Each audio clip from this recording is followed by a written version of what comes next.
Hey friends, I am Abhay. Welcome back to this channel. तो दोस्तों, समय न गवाते हुए शुरू करते हैं। दो घोड़ों की कहानी है। एक घोड़े का नाम था बादल और दूसरे घोड़े का नाम था राजा। तो बादल अरबी नस्ल का एक शानदार घोड़ा था।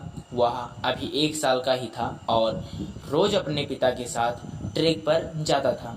राजा घोड़ों की बाधा दौड़ का चैंपियन था और कई सालों से वह अपने मालिक को सर्वश्रेष्ठ घुड़सवार की खिताब को दिला रहा था। बादल भी राजा की तरह बनना चाहता था, लेकिन इतनी ऊंची ऊंची और कठिन बाधाओं को देखकर उसका मन छोटा हो जाता था और वह सोचने लगता था कि कभी उसके पिता की तरह वह नहीं बन पाएगा। एक दिन जब राजा ने बादल को ट्रैक के किनारे उदास खड़े हुए देखा तो बोला, क्या हुआ बेटा, तुम इस तरह उदास क्यों खड़े हो? कुछ नहीं पिताजी, आज मैंने आपकी तरह उस पहली बाधा को कूदने का प्रयास किया, लेकिन मैं मुंह के बल गिर पड़ा। मैं कभी आपकी तरह काबिल नहीं बन पाऊंगा। राजा बादल की बात समझ गया। अगले दिन सुबह सुबह वह बादल को लेकर ट्रैक पर आया और एक लकड़ी की लठ की तरफ इशारा करते हुए बोला, चलो बादल, जरा उस लठ को तुम कूद कर दिखाओ।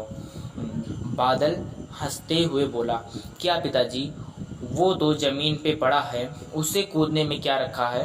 मैं तो उन बाधाओं को कूदना चाहता हूँ जिन्हें आप कूदते हैं। मैं जैसा कहता हूँ। राजा ने लगभग डपटते हुए कहा। अगले ही क्षण बादल लकड़ी की लठ की ओर दौड़ा और उसे कूद कर पार कर गया।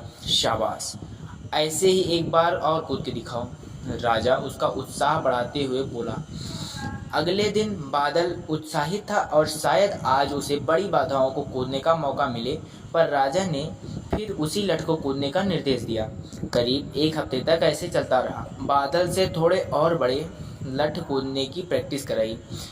इस तरह हर हफ्ते थोड़ा थोड़ा कर के बादल को कूदने की क्षमता बढ़ाता गया और एक दिन वो भी आ गया जब राजा उसे ट्रैक पर ले गया।